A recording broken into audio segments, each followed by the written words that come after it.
Joe Crisara, and I'm here talking to service contracting customer service expert Steve Coscia. And we're going to talk today, Steve, about a subject which I call magnetic customer service, setting expectations for world-class service. Steve, how did you ever get into the customer service business? Is that something you've been in this for a while? I was a customer service manager for more than 20 years, Joe. 20 years. So I started on the front line and got to be the manager, became an ISO 9000 internal auditor, set up the infrastructure, lots of improvement, and enabled our department to be a world-class service department. We dominated our industry for customer service. So is that what you would say the world-class means, is to be dominant in your market or dominant within the industry you're working in? Absolutely. You know, many businesses, they try to be the best by looking over their shoulder and seeing what the competition is doing. My strategy was always innovate, innovate, innovate. I never looked back. Always looked forward. So looking inside the team for improvement, instead of looking at how people are gaining on you, looking at how we could improve. Absolutely. And you know, back in the 1980s when total quality management was in vogue, I was on board. And I was establishing the right processes, the expectations, the infrastructure, and I was a tough manager. Oh. If you wanted to work for me, you had to do it my way. Well, obviously, customer service is a tough business. It's a lot of people think they call it a soft skill, and you and I have had some discussion about soft skill. I think it's one of the hardest skills that are out there. But you brought the word process, Steve. What is the difference between process and personality in business? Because you have to weigh out the people aspect of it versus the process aspect, and those two things can sometimes clash. They do, and it's derived from what I've learned in working with a lot of the contractors out there, that their contracting business starts out as a personality-based business. And then they hire someone to work on the phones and someone out in the field, and their business starts to transform from a personality-based business to a process-based business. Many of the contractors, however, have problem with that transition, because their personality, what they like, how they do it, it's all their style. Right. They're the center of attention, and eventually it's got to be something that you can reproduce. Absolutely. So once you get past 10, 15, 20 people, if you don't have processes, you're in trouble, because personality only gets you so far. Yeah, you've got to be able to repeat your success. It's not important to get lucky one day and be successful. Right. A lot of people get that, and many people have a hard time sustaining that. Steve, the word congruency keeps coming up in the material that I've read of yours, and what does that word mean? For us contracting types who, we don't get those $10 words. What exactly does that mean? Well, congruency by definition is when things are in harmony.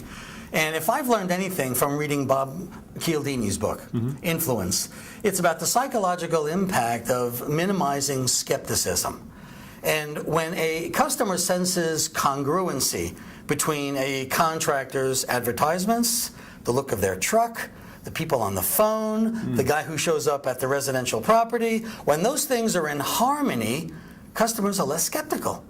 They don't wonder. They don't think whether the company is okay. They know the company is okay because the evidence is right there. And in the presence of that congruency, that's when they can maximize the halo effect. So maintaining consistency right from the very beginning when you're communicating through your marketing. I suppose that having I've seen many companies with two different logos, and I've seen one technician wears one uniform, the other guy wears blue jeans. All that stuff, when it's not present, when you get incongruency, where it's kind of like another day at the OK Corral, where you're not everything's very inconsistent. What message does that send to buyers in terms of trust? Well, as you said, if one guy is wearing the uniform and the other person isn't, or if two trucks look different yet they come from the same company, customers start to second guess. They become skeptical. In the presence of a skeptical mind, the answer is almost always going to be no. And when that technician tries to suggest an upselling product, The answer is almost always going to be no in the presence of skepticism. So this really has an impact on the sales that you're out there. Absolutely. The guy in the field not knowing the marketing and customer service message that's being sent before he gets there, it could be almost like service suicide for that guy if he doesn't know. Service suicide, I like that. Might be a good title for your next seminar there. Anyway, you work with a lot of contracting companies. And I'm sure this congruency is something that you see people are challenged with. Yeah. What have you learned from service contractors as you work with them side by side, improving their customer service departments, bringing this congruency to the team? What have you learned? I've learned that most contractors have technical skills in abundance. Mm-hmm. They're so good at what they do. They're passionate about their work. They want to serve their customers. And I find that there's an imbalance between their expertise and their empathy. That when I try to inculcate, let's convey a little more empathy. Let's listen a little more. Mm-hmm. Let's ask customers what's important to them. When you balance out the expertise and the empathy, that's when the upselling opportunities, that's when customers become a lot more easier to handle, to become more cooperative in the presence of greater empathy among everyone in the organization. So empathy, in that term, would you guess mean understanding what your customer is going through, I guess? Absolutely. To get closer and connect with customers. How important is it to really create that bond with the customer in all phases? From every customer touch point, there's either ability to bond and connect or to repel a customer, I suppose. What have you learned in that aspect of it? You think people are, in general, are so busy with their process that they can sometimes forget about They can. If you have a post-service visit survey that asks a customer, how willing would you be to refer us to someone that you know? And on a scale of 1 to 10, you get a 6. Someone from that company needs to be on the phone with that customer. And they need to be asking a very simple question, such as, help us understand what we would need to do differently to get a 10 next time. Right. So they don't want to ask, what did we do wrong? But start that question with 2 very therapeutic words. Help me. Yeah. That therapeutic question invites the customer into a very constructive interaction, and they'll tell you what you need to do differently. Well, it sounds like you're really turning your customer into a partner. Absolutely. In that aspect of it. Yeah. That's really great. Well, Steve, it sounds like with all these things we're talking about, following the process, also being attentive to the empathy needed to serve a customer, it can probably create a lot of stress. And I myself have visited a lot of contracting companies, and I will tell you that I am amazed at the amount of stress that people put themselves under in this business, in the customer service area. How did you become a stress expert in the customer service field? I became an expert in stress in late 1980s. The company I was working for released a product with 2 inherent design flaws. I subsequently had to administer a factory recall. If you've ever worked with a company administering a factory recall, you know there are litigious calls. So some customers get lawyers, the state attorney generals, the Better Business Bureau. I was a service manager. So every day people were calling, bypassing the front line because they were saying, I want to talk to the manager. And I was getting burned out. And not wanting to burn out and lose my job, I started to do my own research. Wow. I started to read books about the metabolism, about the psyche, about psychology, about diet. And I started to apply what I was reading and learning. And then I developed a small workbook for the front line because they were getting hammered also. And what I was applying was working for them. Right. And then I started to speak at customer service conferences, and sure enough, service managers were applying it, and it was working for them. And that's when I got the idea for the book Telestress. And the word telestress is now a registered trademark of my company. Is it? My company has more stress-relieving ideas than anyone on the planet for customer service. So the physiology as well as the psychology and applying some of the science as well, those are all some of the ingredients that go into your material. Absolutely. A service person who drinks 5, 6, 7 cups of coffee a day is in trouble. caffeine impacts the way a person behaves. In the summertime, when technicians are in a 140-degree attic, that's affecting their demeanor and their personality. And knowing what you have to be drinking and eating on those days to be on your game is key. You got to sharpen the saw to keep yourself sharp. You have to keep sharpening Absolutely. that blade all the time, and that's part of taking care of yourself. That's a subject probably nobody I know does cover, Steve. So that's really amazing you cover that. That's really Thanks, good Joe. stuff. Hey, Steve, I note that a lot of, as I go to trade schools and visit a lot of people who are in trade schools, they mentioned your manual, the Trade Technicians Soft Skills Manual. Why did you write that book for service technicians?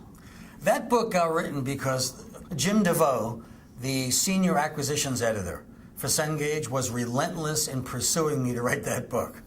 So he started chasing me about 3 years ago because based on their market research, soft skills was the #1 issue that trade schools had because there was no curriculum. And he kept pursuing me. I finally wrote the book with an idea that it was going to be broad, not for any particular industry. So it was going to overlap from plumbing to electrical to HVAC to refrigeration to auto repair, anyone who is a technician and serving customers. So the idea was really theirs based on the market research, and they came to the person they thought was a soft skills professional. Capable of writing it, yeah. So Steve, I bring up your writing. You seem to be a prolific writer. I read a lot of stuff from your weekly newsletter and the newsletters you send out, and as well as just some of the other material I've read on your customer service ideas. What are you writing and developing right now? Right now, I am enhancing our customer service training system. I'm creating a workbook that service companies can use within their companies. We've already produced a PowerPoint file they can use and a lesson plan. Now I'm creating a hands-on workbook that either the training manager or the service manager can use to train technicians, phone reps, dispatchers, anyone within the organization, and that's going to be accompanied with a video series that they can use also. So the workbook, the videos, nonstop development. So this will be something where if somebody joins a company brand new, you could literally sit them down and watch some of these videos and take some of these lessons, and they could be right on up to speed with the rest of the team. Absolutely. And probably with the rest of the team to keep their skills sharp as well too. Yep. And that's how we build in the consistency. Yeah, it's like it is amazing. It's like a lot of times people think training stops after you hire somebody, or maybe it never even starts in some cases. Steve, what do you feel about the contractors who, when they first train employees, what is the value of continuing to coach and continuing to train after they've been in the company? Training must be ongoing. Because we adults, we get distracted, we have short attention spans, and we forget some of the basics. The best contractors I know have a very simple approach to training. They have a triangle approach. They focus on technical areas 1 week, then they focus on in-house processes the next week, and then they focus on customer service or soft skills the following week. Week 4, back to the beginning. Technical, in-house processes, soft skills, and customer service. And rotate around those 3 things, because anyone serving customers has to speak with a level of certainty and authority customers can hear. And the certainty authority has to be about our in-house processes. Here's what we can do for you. It has to be about the technical aspects and about the empathy, which is the service and the soft skills. Well, Steve, that is amazing stuff, and I want to thank you for joining us here today. My pleasure, I want Joe. to say it was a great, some great information for everybody, and remember that you can get Steve's material, or if you want to learn more about what Steve offers for service contractors, Steve, I'll let you do it. Where can people learn more about this material and expand their knowledge on this material? On the internet, the easiest thing to do is to go to the website. The website is my last name. It's on my shirt, Coscia.com. And that's Coscia for those of you who can't read that shirt. It might be too far away. But thanks everybody for joining us, and we'll see you on the internet. Thanks, Joe.